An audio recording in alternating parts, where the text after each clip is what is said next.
We've got now joining the governor of Mississippi, Tate Reeves, is with us. Mr. Governor, thanks for calling in. Thank you for having me. As always, it's great to be on the show. How are y'all today? We're good, sir. Thank you. Let's talk taxes for a minute if we can. I know you're doing some things in your home state of Mississippi to try to ease the tax burden. But why is it that there are some red states out there that still have state income taxes? What can you do to get rid of it? And why is our tax code at a federal level thousands of pages long? Well, that's a couple of questions in there that could take a couple hours to answer. But let's start with the federal tax code.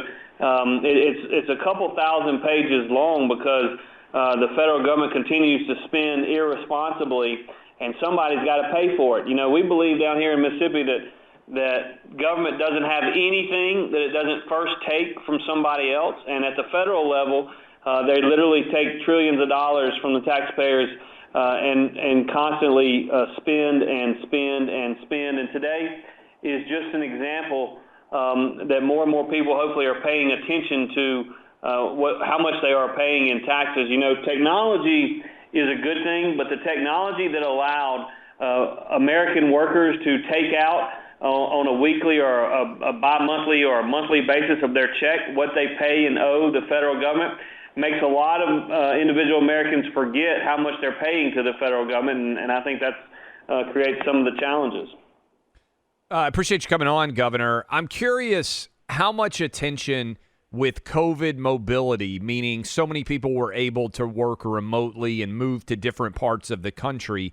It feels like among the business-centric states, which obviously a lot of them have Republican governors, there's been an attempt to make an appeal to that group by declining the amount of state income tax. And obviously, I live in Tennessee. People know Florida, Tennessee, and Texas don't have any state income tax in the South at all. How much of that is competition that you're seeing to try to help Mississippi give a little bit more of a reason for somebody to move to your state, potentially, and also obviously help the people who are already there? Well, as usual, you have absolutely hit the proverbial nail on the head. I tell my legislators and the people across my state, you don't have to be a genius to look at a map and recognize that to Mississippi's west is Texas, to our north is Tennessee, and to our east is Florida.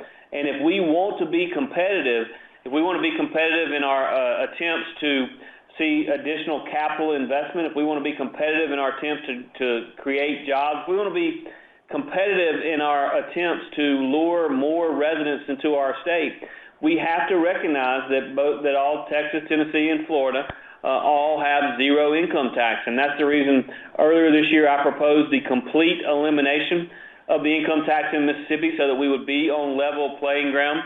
We didn't get 100% of what we asked for, but we did get a major move in the right direction, wherein today, based upon the law that I signed into law last week, we now have the fifth lowest marginal tax rate in America amongst those 41 states that have an income tax. As you know, there are 9 income states, including Texas, Florida, and Tennessee, that do not have an income tax. But amongst those 41 states that do have an income tax, Mississippi has, number one, the highest exemption. So the first $36,300 of income is not taxed or is taxed at 0% in Mississippi. And then we also have the fifth lowest marginal rate, so that even at our highest earners pay a flat 4% income tax, which again is lower than some 36 other states in America. And so we do it because I think it's good public policy. But as you so correctly said in the question, we also do it because we have to, because that's exactly who we compete with. And look, the results are obvious. When you look at Florida, you look at Tennessee, and you look at Texas, 3 of the fastest growing GDP states in all of America. And you look at the other states across America, and what you see is that in terms of economic growth, in terms of GDP growth, and in terms of population growth, those individual states that do not have an income tax are doing better, almost without exception, than those states that do have an income tax. Mississippi. Governor, the numbers are in for the last month on immigration when it comes to our southern border, there were, according to a federal court filing, 221,303 migrants encountered, which means processed and arrested for illegal entry at the southern border in March. That's the highest for any month since Biden took office. 80,000 of them were released into the U.S. The other 109,000, give or take, were expelled via Title 42 authority. That Title 42 authority goes away in about a month's time, and there's already a number of major migrant caravans making their way to the U.S.-Mexico border. How do you see this playing out, and what is the Biden administration doing in preparation for a surge that we can all see coming?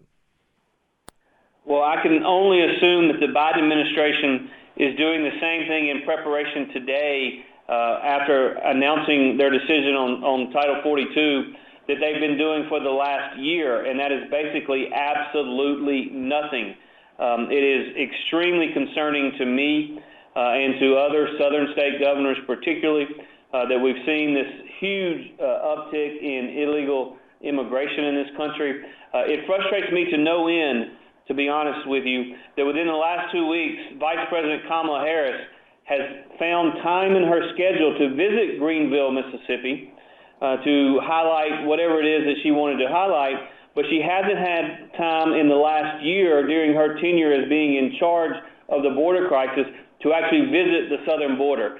It is extremely frustrating to me. It is bad for the country, but it just shows on issue after issue after issue, the Biden administration, and particularly those at the top, really have no understanding of what's happening on the ground because they refuse to visit places like the southern border.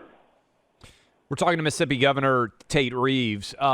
Governor, obviously today is tax day, and you've done a good job of helping to rescind some of the taxes that are obligated to be paid by your citizens. Are you, as you look toward, I know you're a state elected official, but as you look toward 2022 and what feels like, and I bet you feel it in Mississippi, what's going to be a red wave, are you concerned at all that Democrats may try to pass through a tax increase on the national level while they still have a majority in the Senate and in the House, regardless of what that economic impact might be? Because come November, they're not going to have the power to do it anymore. Well, I certainly hope that there are enough members of the U.S. Senate that are reasonable that would not happen. But yes, I'm very concerned about it. If you look at one of the biggest problems domestically today in America is inflation. It is the fact that when Mississippi residents and others across the country, when they go to their gas stations to fill up, their gas costs 30, 40, 50% more today than it did just a year ago. One of the biggest problems in America today is the rising cost of bread and milk and other goods that individuals are buying at the grocery store. And there is no doubt that all of this rising inflation is a direct result of the bad economic policies put in place by the Biden administration. So I would not at all put it past the Biden administration to propose yet another bad economic policy like raising taxes on the hardworking people of this country who are struggling right now to pay the bills because of the fact that inflation is eating up the dollar every single day. Governor Reeves, have you seen the latest out of a federal court in Florida where they have a judge has struck down the federal mask mandate? Just wondering what your thoughts are on this, and how do you see this playing out in your state and so many other states now? It would seem like now people shouldn't have to mask up on planes, trains, or elsewhere. Well, I will tell you, I literally was just told about that as I was walking into this particular interview, and good for the federal judge in Florida. My understanding is the basic arguments in his striking down is this is yet another federal overreach by the Biden administration that is not justified by the science. And that is something that has become more and more evident. In fact, I'm scheduled to fly sometime in the next 2 or 3 days, and I think what you just said is exactly right. I don't think anybody after this ruling by this federal judge in Florida should be required to wear a mask on an airplane.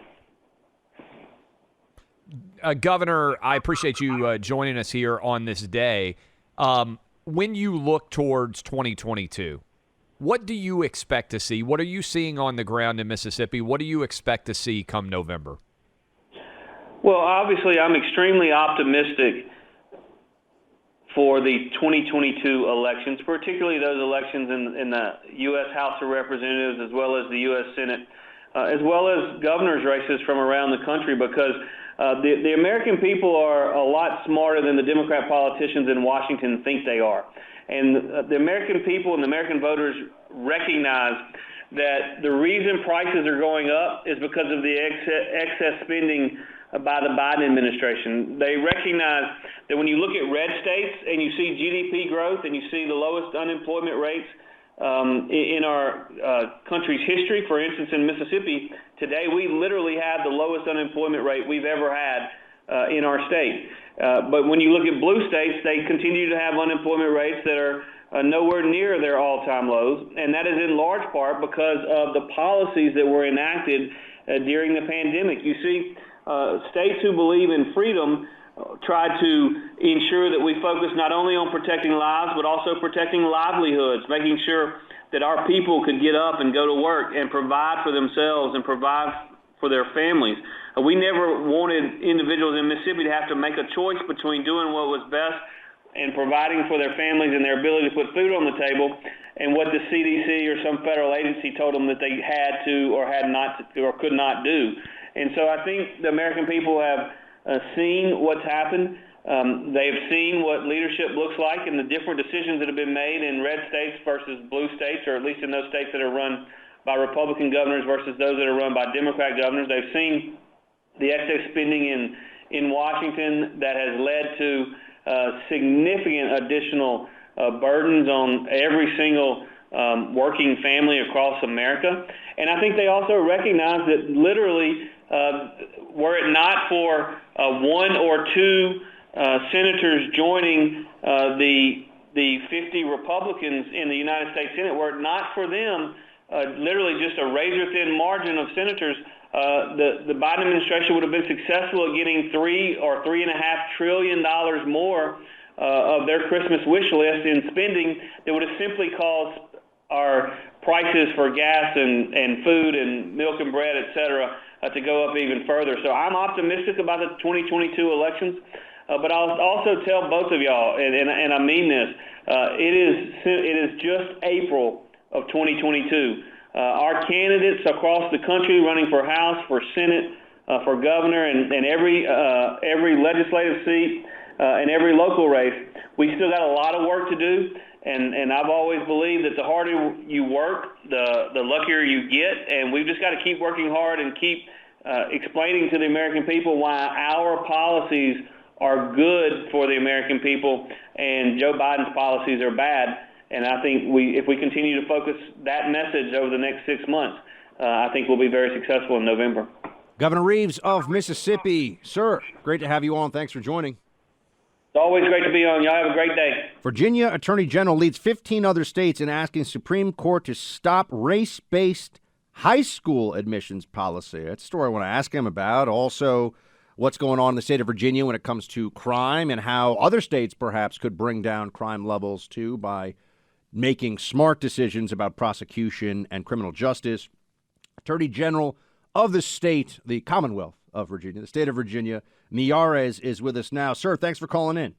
Oh, it's awesome to be with you. Thanks so much for having me. Let's just first start with the race-based admissions case that you are, along with a bunch of other states, writing into the Supreme Court. What's going on here? Well, just so for your listeners, Thomas Jefferson High School is a public school. It's a magnet school for science and technology. It's considered one of the best public schools in the country. It has always been merit-based, which is if you have the grades, you have the academic background, you are admitted in.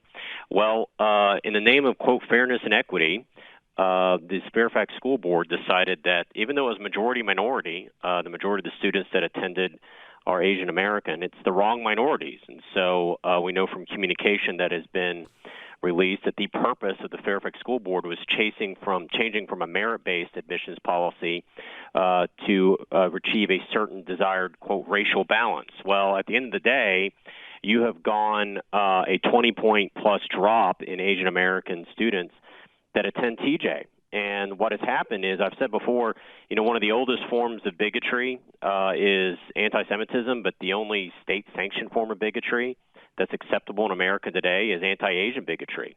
And as I had one parent shared with me, my child has had straight A's since the first grade, and now I'm realizing they're being denied their dream to possibly attend TJ solely because of the fact they're Korean American. And nobody should be having their dreams denied to them because of who they are. And that's exactly what's happening right now with Thomas Jefferson High School. It's state-sanctioned bigotry. It violates all of our principles of equal treatment under the law. And that's why I filed the amicus brief on behalf of these parents, that certain parents said enough is enough. Brave parents, they've accepted and received a lot of abuse on social media. Concerned parents for Thomas Jefferson is who filed this suit on behalf of their kids, and they just want their kids to be treated equally. And that's exactly what we should be, the standard that we should be striving as Americans, as Virginians. So I'm proud to stand with these parents that are saying treat our kids no differently than anybody else. Let them rise or fall based on their merit. And I think that should be what we strive for in a colorblind society. Jason, I agree with you on all the arguments that you just made there. You guys have been fighting a lot of battles in the state of Virginia and winning many of them relating to schools. In particular, the masking debate inside of Virginia schools got massively contentious. Obviously, we're celebrating today on the show the ruling from the federal district court down in Florida, which has effectively ended the mask mandate all over the country for airplanes and trains and everything else. What is the current status of that mask mandate that had become so contentious that you guys ended in Virginia schools almost as soon as you came into office? Have those battles ended? Are they on pause? How would you assess them at this point in time? Well, they're largely victorious. We also had a bipartisan bill that essentially confirmed what the governor had signed in an executive order. And so essentially in Virginia, we have gone from these mandatory masks on our kids to doing this really radical notion, which is let's parents decide. If you're a child, if you decide as a parent you want your child to be masked, that's your right as a parent. But if you're a child that, has asthma, or as one parent shared with me, my daughter wears heavy glasses, they were constantly fogging up, school was absolute misery for her, you get to make that decision. And we're kind of at this stage right now, I think, of the pandemic, is let's treat people like adults. As I pointed out, the last time prior to our getting our kids unmasked, the last time our kids had a normal school year was 2019. And the data points we're seeing right now on the mental health impact this has had on our kids, the 2+ years of social isolation, the virtual learning. We went in Virginia, we have these standards of learnings, which allow us to really assess how our kids are learning. We went to prior to the pandemic, over 2/3 of our African-American and Latino kids were passing our SOL tests. Now 2/3 are failing. The virtual schooling, the lockdowns have had not just a dramatically negative impact on so many people in our society, but it's the mental health and it's creating this. The left talks about inequality. Guess what? Wealthy liberal parents can afford the private tutor and send their kids to private in-person instruction. It is so many in our society that were denied in-person instruction. They were denied the ability of actually being with their classmates, and it has been just dramatic. And so we were proud to stand with parents. If there's anything that we had in our campaign, candidly, was Parents Matter. And that was a big theme for both Governor Youngkin and myself, is we're going to empower parents. And you have too many elected officials. When Terry McAuliffe said he didn't think parents should have a say in what their kids are learning in school, he said the quiet part out loud, that there are so many people in government who don't think parents should have a say and want to minimize parents. We want to empower parents, and that's the difference between the way we view the world and maybe some other elected officials view the world, and we're proud to stand with the parents every chance we can. We're speaking to Attorney General for the state of Virginia, Jason Miyares. And Mr. Attorney General, what can you tell us about how you're going to turn around some of the rise in crime that had occurred in recent years in your state? Notably, I remember when Governor Youngkin was running against then candidate McAuliffe. He said that under McAuliffe's tenure, there have been dramatic, I think it was over 40% increase in homicides while McAuliffe was governor in the state of Virginia. People always, we hear about this, we talk about it at this broad sweeping level. What does soft on crime, what has that meant in your state? As in, what are the ideas and policies that Democrats have implemented that have contributed to greater lawlessness and violence on the streets, and how do you turn that around? Well, just for your listeners' background, for 2 years, the Democrats controlled all aspects of state government in Virginia. They controlled the governor's mansion, the state senate, and the state house. And they really pushed this criminal first, victim last mindset. They pushed legislation after legislation that really made it easier on criminals, the early release of violent offenders, ending the mandatory reporting requirement of sexual assault in schools, changing our sentencing guidelines. You had a parole board that let out cop killers, murderers, and rapists, some of which had life sentences. They let them back out on our street. And so the murder rate literally has skyrocketed. We've seen also, I call it de facto defunding police, when your rhetoric and your language and your policies essentially turn law enforcement to a catch and release program. They leave law enforcement. We're still just trying to get caught up. We're still down over 300 state police officers, just state police. You go every single major locality, you're down policing. Well, community policing is also a huge component because it builds trust in the community. It gives you information on who are the bad guys in the community that are preying on the vulnerable and the weak.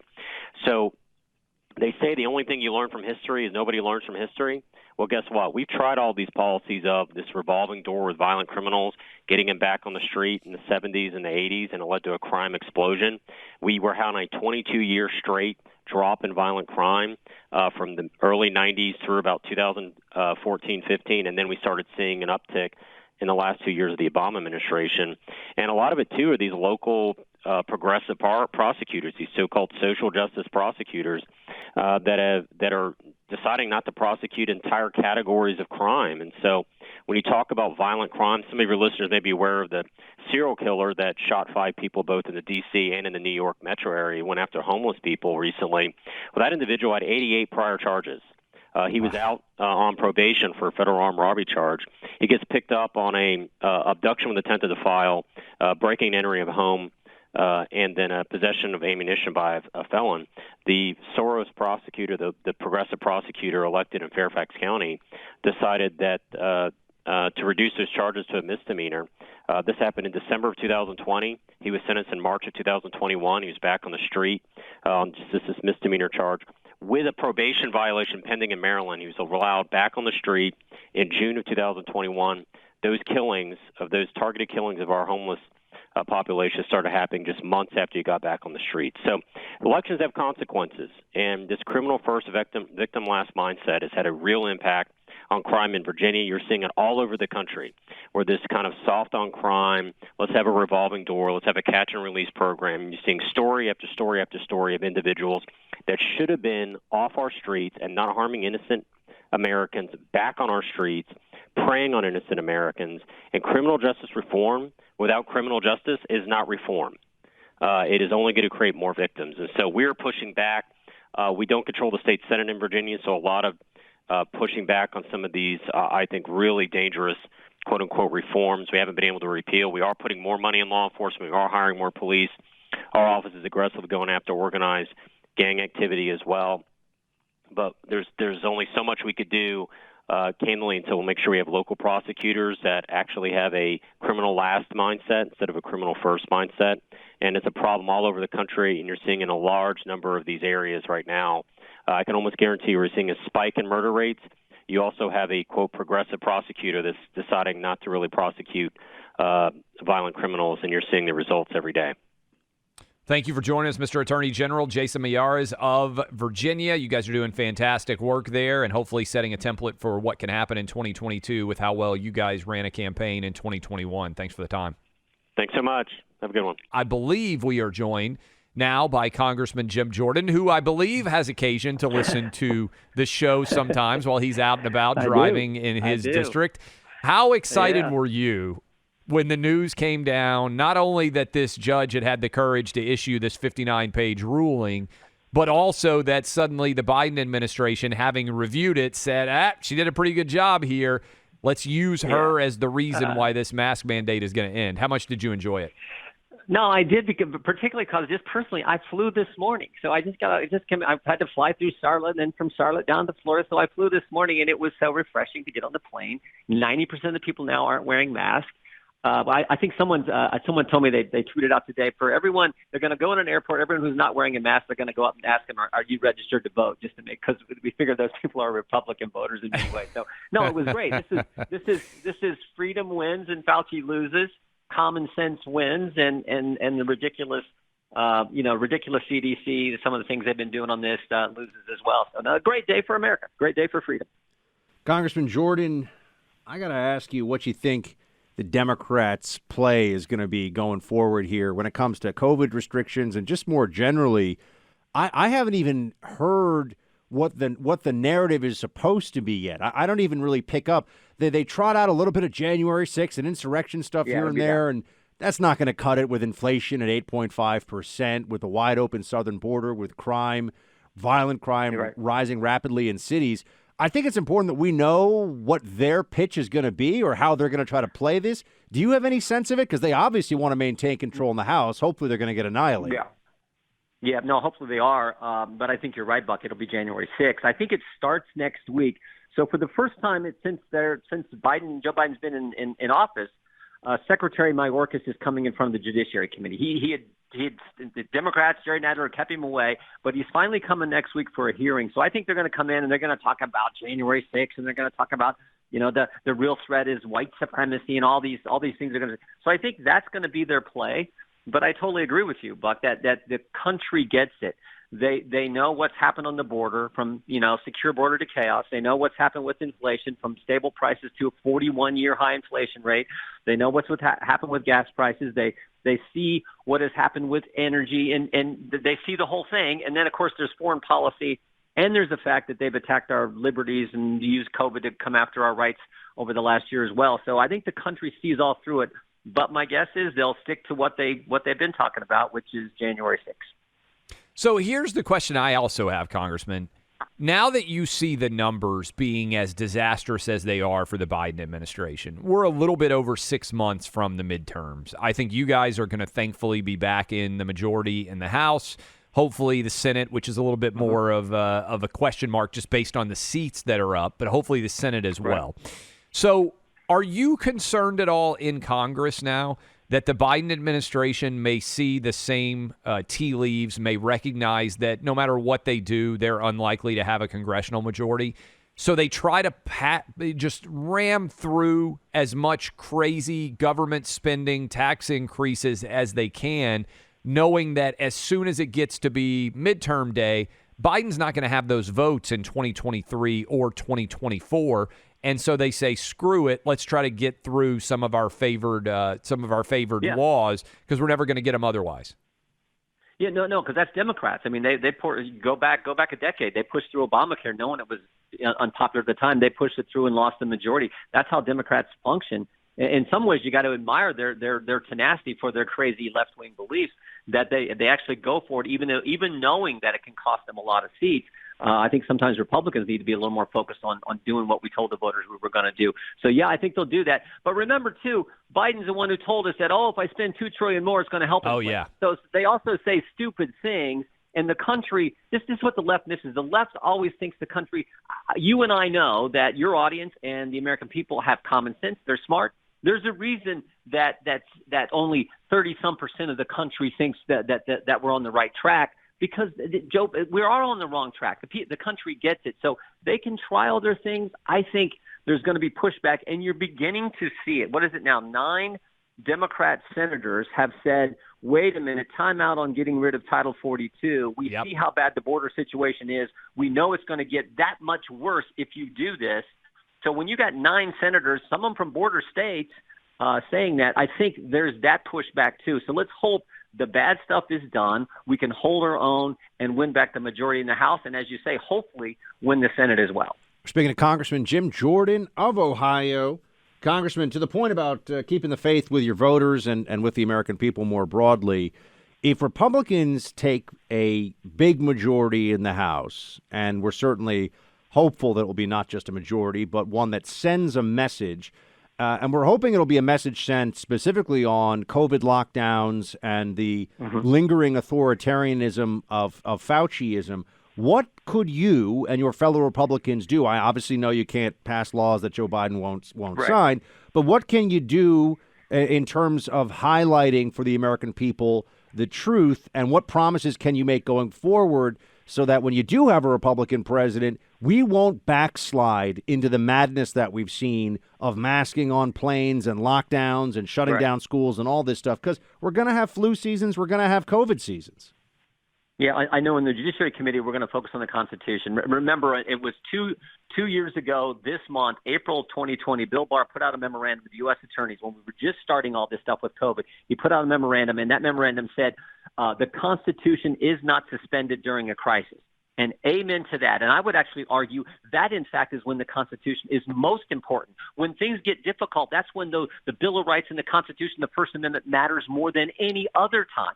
So we're going to focus on that, and we're going to do our constitutional duty, the oversight investigations that need to happen, and point out all the things Fauci told us that were wrong, starting with the idea that this thing didn't come from a lab, because it sure looks like it did. Starting with the idea that that he said it wasn't gain of function. It sure looks like it was, and our tax dollars were spent in that lab. So we will focus on that issue, as well as this thing that drives me crazy. This idea that the experts are smarter than all the rest of us. The 51 former intelligence officials, because they have former intelligence officials in front of their name, somehow that they're smarter than the rest of us. And when they put out a memorandum that says, oh, the Hunter Biden story was Russian disinformation, that somehow that's the gospel, when we all knew it was garbage at the time, and we've since been proven that it was garbage.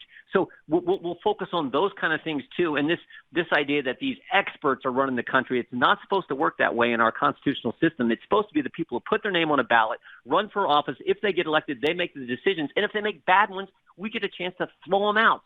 So that's how it's supposed to work, and we'll focus on that. Congressman Jim Jordan of Ohio with us now. I know you've been talking a lot about the Hunter Biden investigation that might well ensue with a House controlled by Republicans as well. Buck and I, you may have heard as you're driving around your district and traveling, have a stake bet on whether or not Hunter Biden is going to face any federal charges. Yeah. Do you like one side or the other on that stake bet? And what is sort of the consensus conversation now like on Capitol Hill, since the Washington Post, the New York Times, even CNN have stopped pretending that this is a made-up Russian disinformation laptop and actually is filled with what seems to be an awful lot of evidence of potentially criminal behavior? Well, something's up. You guys know this, and you've talked about it so well. Something is up, because the Washington Post, I pointed out this a couple weeks ago, the Washington Post did two stories 3 weeks ago, one at 11 a.m., one at 11:04 a.m., two 8-page stories 4 minutes apart saying the laptop story was real. Now, when have you ever seen that? For the Washington, 4 minutes apart, for goodness sake.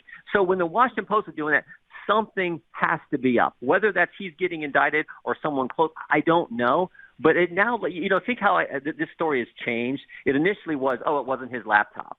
Then it was, oh, no, it was his laptop, but it was Russian misinformation. And then it was, it wasn't Russian disinformation, but Joe had nothing to do with it. And now it's, Joe had something to do with it, but he didn't do anything wrong. And since that, it's even changed again, which is now some of these emails show, James Biden and Joe Biden, and they were written in this place, and this was part of the business, and it was a family enterprise.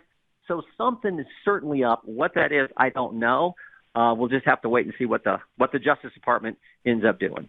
Congressman, just want to ask you what you think the Democrat-aligned legacy media's play is going to be as we go into a Title 42 dissolution here that everybody, I was speaking to sources at the border last week, members of Border Patrol that I know and talk to. There's no doubt that this is going to create a massive mess at the border. The latest numbers, by the way, at our southern border include, I'm just seeing here, 32,000 from Cuba, 5,000 from India, almost 2,000 from China. That was among the roughly 250,000 who tried to get in the U.S. just in March. So that's before Title 42 expires. It's going to get a lot bigger after that. What are the Democrats going to say? What are Democrats in competitive districts going to tell people? Well, Senator Kelly in Arizona is telling Joe Biden don't do it because he's up for re-election, and he's in a tight race in an important state. So, look, last month, March of 2022, last month was the highest month on record for illegal immigrant encounters on our southern border. And next month, they're going to make it worse.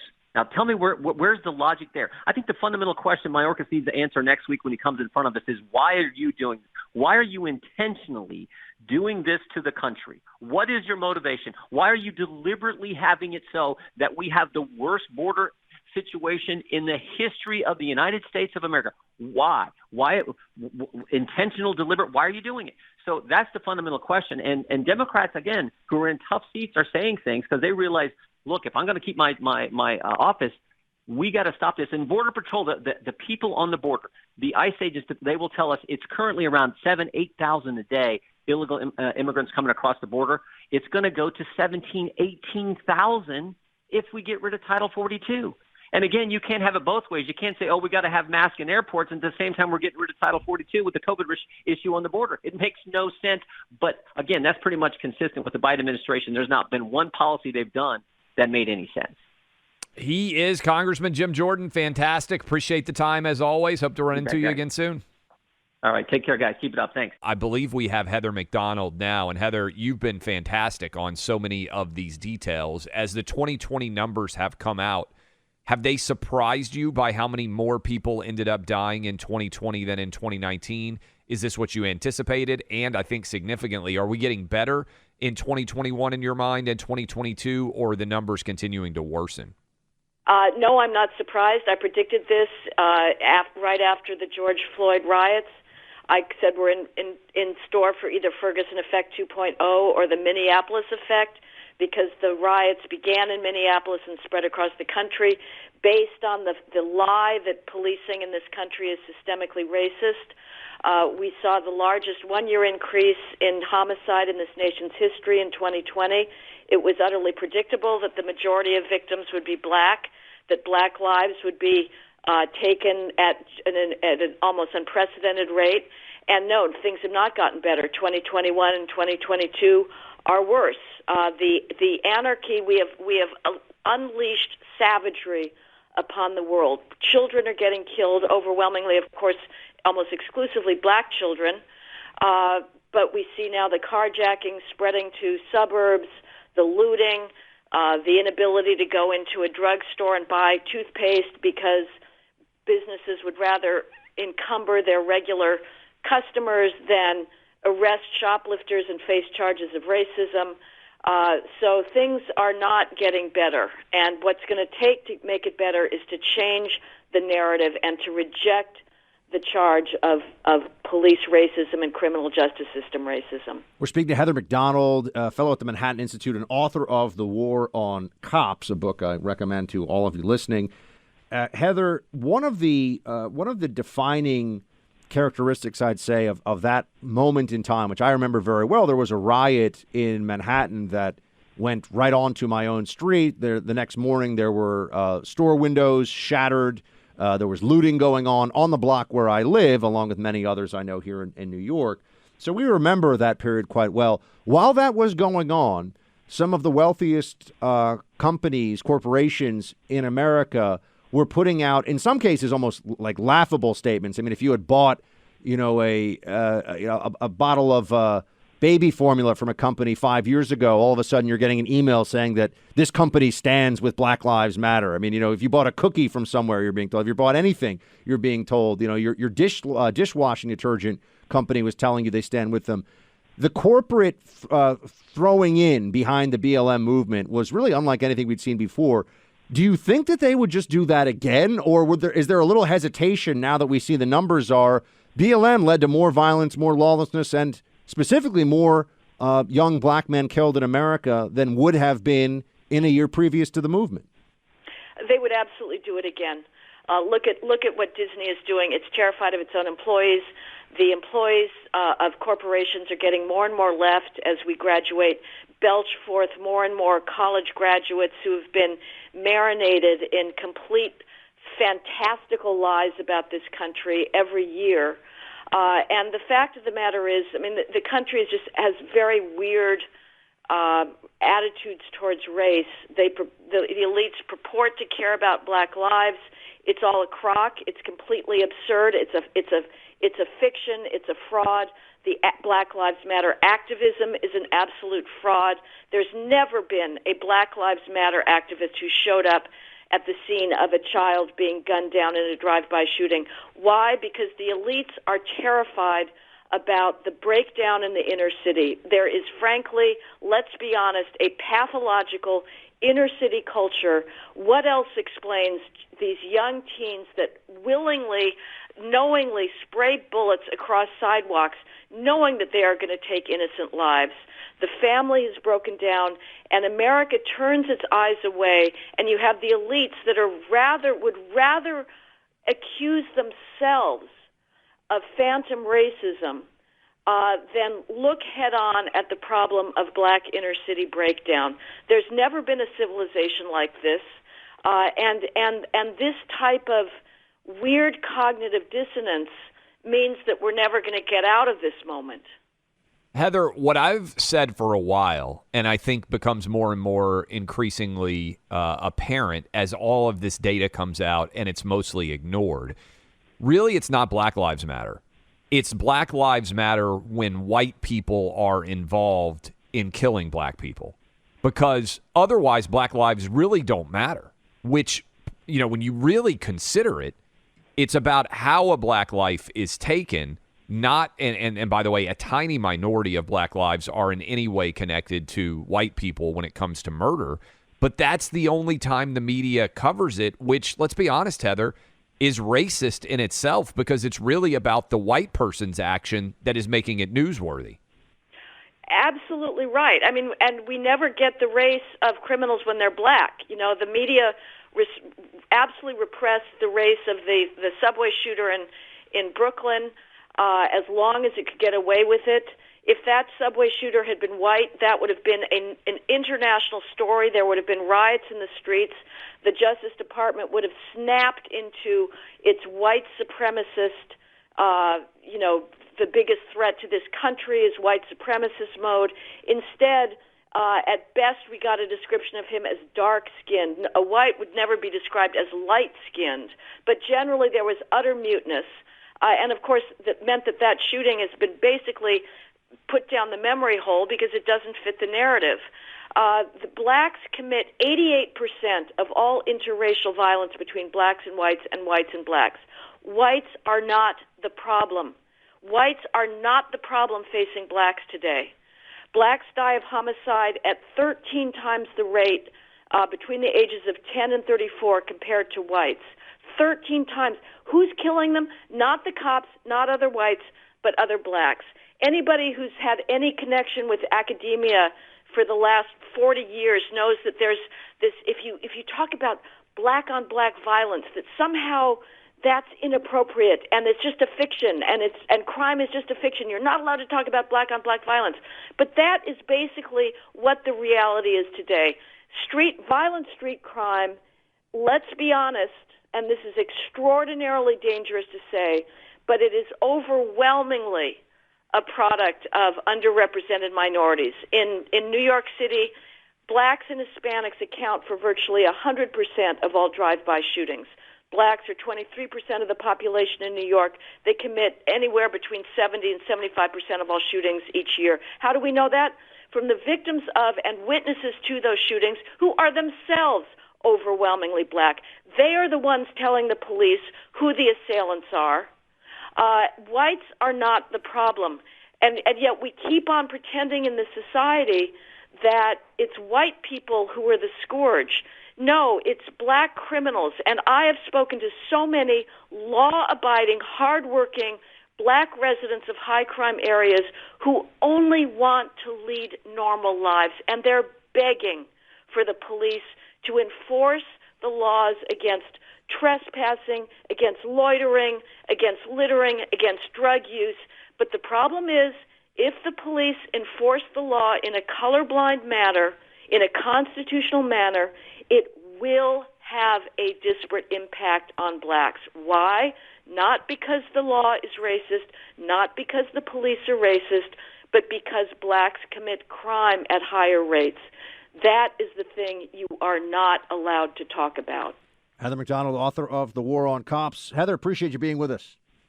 Thank you so much. Always great to be with you guys. We have our buddy Ryan Girdusky with us right now. He's got a great Substack, the National Populist newsletter. Highly recommend to all of you. He's a political consultant and analyst. Ryan, what's going on?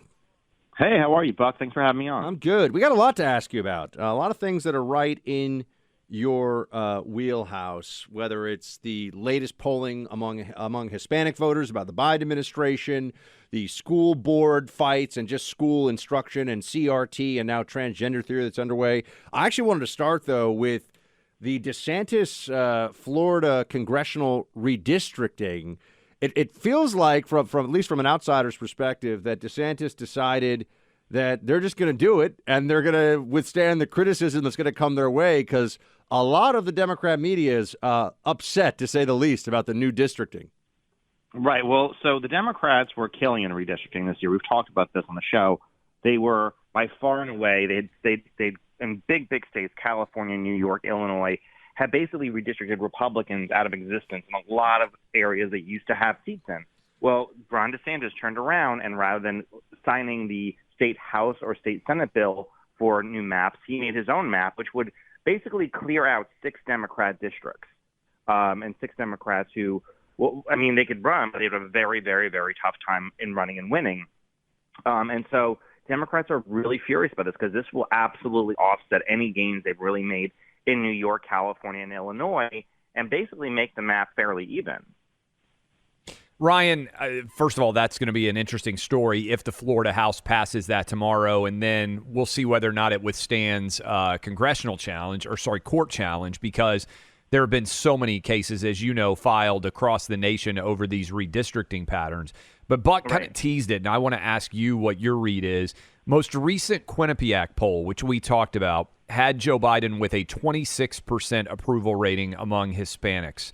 That was lower than among white people. I think white people was 31%. That set off incredible alarm bells. What is the data that you are seeing reflecting about where Hispanic voters are now with Joe Biden and where they may be in 2022 as we are about 6 months out from the midterms? So the Hispanic numbers are very different depending on what poll you're looking at. For Quinnipiac, they are terrible. They're in the low 30s. Other polls have him in the mid 50s. Republicans have never, not one time in the history of this country, won the Hispanic vote. Not in 1984, not in 2004, not in 2010, not in 2014. They have never, ever won the Hispanic vote. They've won the Asian vote historically in the 1960s. They used to win the black vote, but they've never won the Hispanic vote. So I am very, very cautious about saying the Republicans are going to win the Hispanic vote. Now, under Trump, we saw a big boost of support among Hispanics across the entire country, obviously in South Florida and in the Rio Grande Valley. But we saw a big surge in Los Angeles, in New York City, and in Chicago, where there is no effective Republican Party campaigning for these Hispanic voters. They just were moving. If what we've seen in special elections and in the Virginia gubernatorial election, and the New Jersey gubernatorial election, and the New York City mayor election, is that while the Republicans probably didn't gain much with Hispanics, they also didn't lose from their 2020 numbers. So it's not like we can expect a big swing back to the mid-20s where Republicans usually are with Hispanics. Maybe they will stay in the mid to high 30s, maybe low 40s. But I think the low 40s is the most we could hope for with the Hispanic vote, which is a major thing. I think when you look at races with the Hispanic vote, what you're going to look for and where you're going to look to see if this gain is really sizable, especially with non-college educated Hispanic men who work very day labor jobs, oil rig jobs, farm jobs. You want to look at the Central Valley of California, which is huge farm country. You want to look at the entire state of Nevada, and you want to look at South Texas, where Democrats have a monopoly on almost every one of those seats. If Republicans walk out of that election night with 8 of 10 seats, we can see that really Hispanic men without a college degree have moved extremely strongly towards the Republican Party. We're speaking to Ryan Girdusky, founder of the 1776 Project PAC, and also has got the National Populist newsletter on Substack, which you can all subscribe to. Ryan, the school issue feels like right now it's gotten, for a while, it was CRT was at the center of it, and especially during the pandemic with all the Zoom instruction that was going on, parents were showing up to school board meetings and saying, hey, what are you guys teaching our kids? And the school boards and the school bureaucrats were essentially saying, shut up, peasants, we teach them because we're the experts.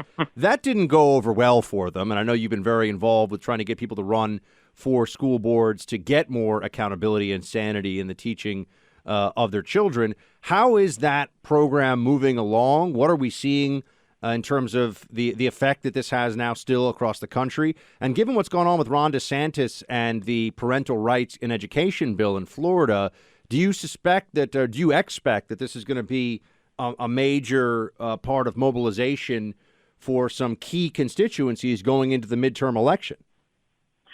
Yeah, so I mean, education is a huge issue, especially for people that Republicans have kind of like lost in the last few years.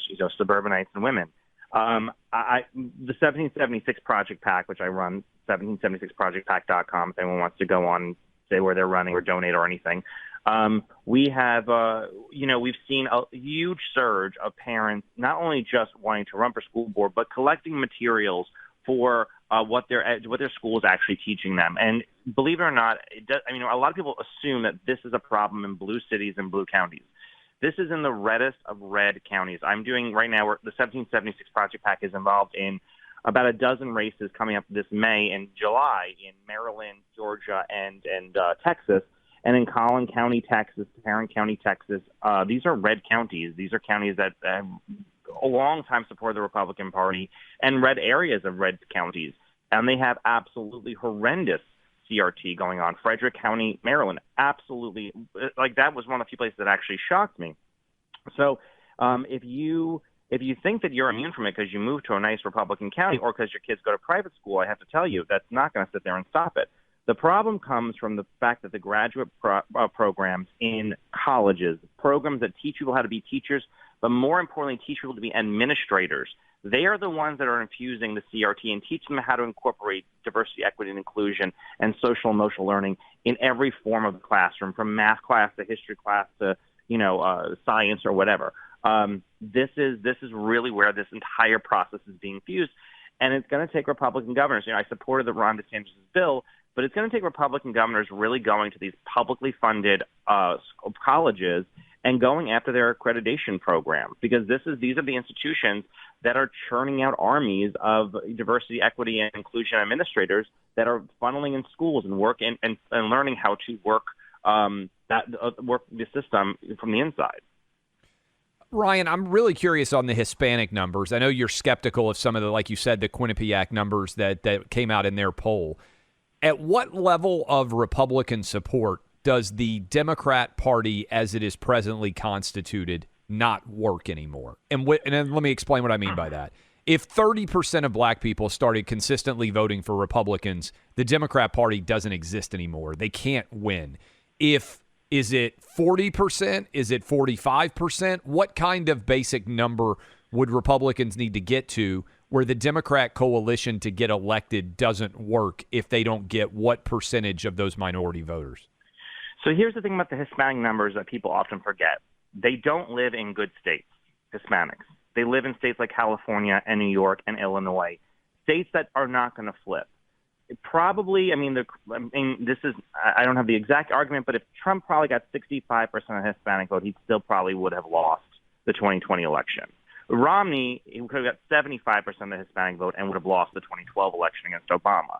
It's not that they don't live in states that the black voters do. Black voters live in North Carolina and Pennsylvania and Michigan and Wisconsin, and Hispanic voters, they only live in a very few swing states, Nevada, Arizona.